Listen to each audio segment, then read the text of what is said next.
just over a week ago, I found myself in Martin Scorsese's trailer. That is not something I ever expected to say in my life. He took me back to the creation of the film 3 decades ago. I don't know if it feels like 30 years. Maybe I don't even know what 30 years feel like, you know. But I think it's fascinating to think about how the picture was made, when it was made. And also the reception to the picture, I think, is quite remarkable over the past 25, 30 years. Because the reception to the picture was something that was concerning a lot of people as it was being made and even before it was being made. Well, I think so. At that time, pictures like that in the 1970s in Los Angeles, or in the American industry, were able to get made with fairly healthy budgets and studio support in many cases. But I think by the time that picture was being made, it was 79. In fact, we opened November 19th, I think it was, or the 14th, I'm not quite sure. But in any event, 1980. And 10 days later, Heaven's Gate opened. Both were productions of the same studio, United Artists. And that was the end of the studio. And in a sense, it marks the end of that decade. You took a lot of persuading, am I right in thinking, to make the film when Robert De Niro first came to you with the idea? Well, yes, over the years, he had the idea. He loved playing the characters. He thought more of his character. The book Raging Bull was interesting, but it was rather conventional, I thought. And so I wasn't really interested. And he was very interested because obviously it's a character that he could excel in. I mean, you could play that person. You could be that person. And so he pressed me over the years to keep my interest up about the picture. I sort of faded in and out of it for quite a while. For a period of time, I was almost going about the motions, but not really believing in it.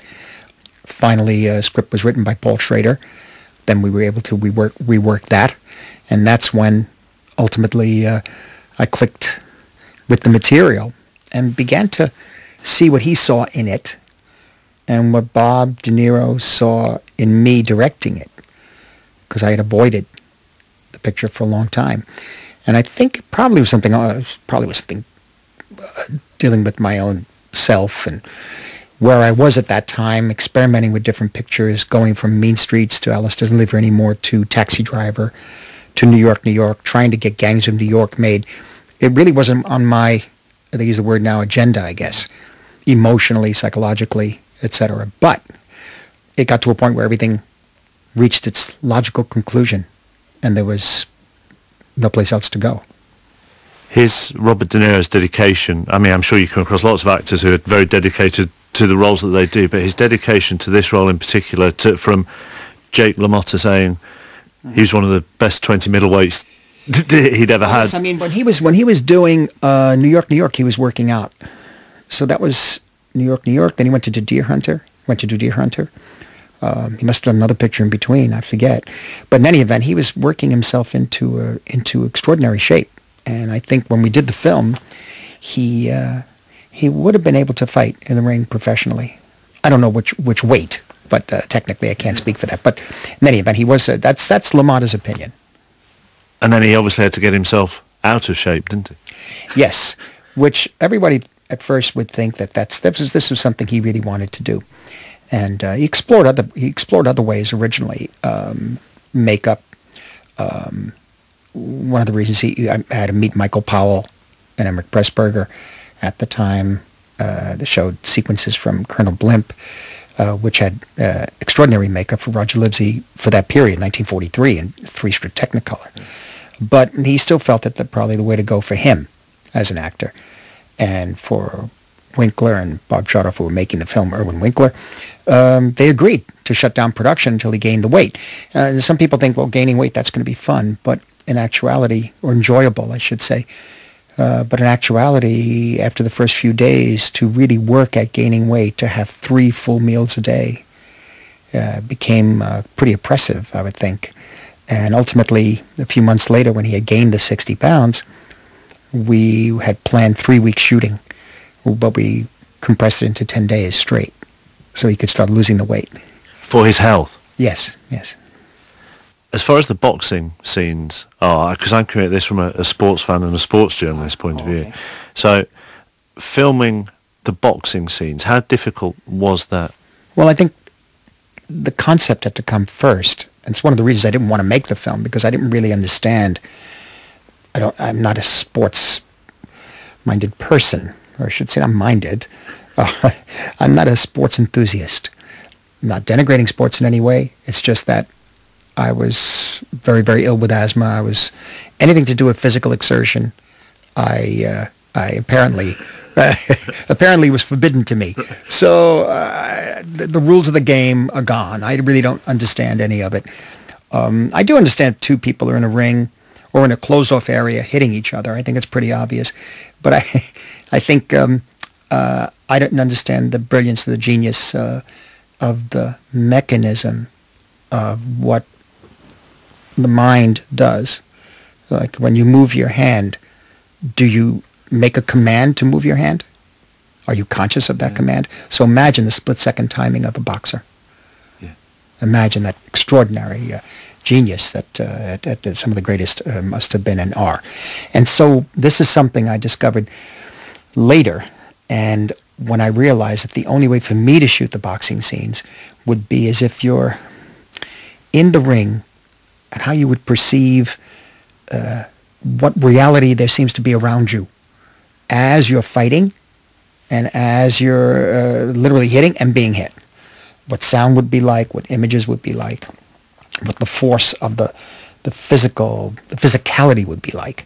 And therefore you could do anything inside the ring, and you could stretch the ring. I actually built the ring 2 or 3 times the size, and we'd stretch it out. In other shots, nobody could really tell. It's all part of the internal eye and ear of the fighter. That was the idea. So we hardly shot anything outside the ropes. I think for the Fox fight, maybe, because he threw that fight anyway, and a little bit for the Tweel fight, where he was sort of, quote, playing possum, unquote. And when he wakes up in the 13th round, whatever it was, or 11th round, I think, I forget, the camera goes flying through the ropes. But that's on a crane. That's not digital. Right. This is before digital and before the use of green screen and that sort of thing. And so everything was, to do the shots the way I had designed them for Michael Chapman, the director of photography, there was a lot of building rigs and sort of reinventing camera moves and creating different ways of changing camera speeds and aperture, because it was before. Now you can change a camera speed and aperture automatically. Then it had to be done with 2 assistants in the ring around the camera operator who was around the fighter. You see, so it's like 5 or 6 people dancing around the ring and making minor, infinitesimal adjustments on the lens. So all of these things came to play. Of course, we had scheduled the boxing scenes for 5 weeks, but it became 10 weeks because of things like that. That's why I'm assuming that was the most difficult part of the film, was it, to film for you, technically? Technically it was, yeah.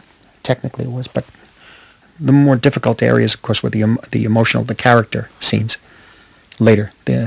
So that took about 10 weeks. Then the actual narrative scenes took another 10 weeks or so, and then figure another 10 days with the heavier LaMotta. I'd read one story about, which is on the boxing thing, that you'd taken yourself to fights to even see where the blood landed on the ropes of the ring. And was it at one of those fights that somebody pointed out to you the colour of the gloves? And that what happened there was was that I really never saw a fight in person, so I was taken to 2 of them in Madison Square Garden. One where it was way up high, I could barely see the boxers, and Walter Bernstein, the writer, was with us, and Brian De Palma, Jay Cox, and Bob De Niro, all of us together.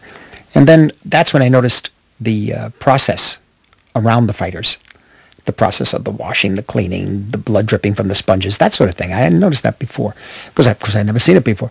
And then the second time we went, we sat in the 3rd row or so. LaMotta had invited us, and there was a series of events, a series of bouts, and that's when I saw the blood on the rope after one of bloodletting ritual.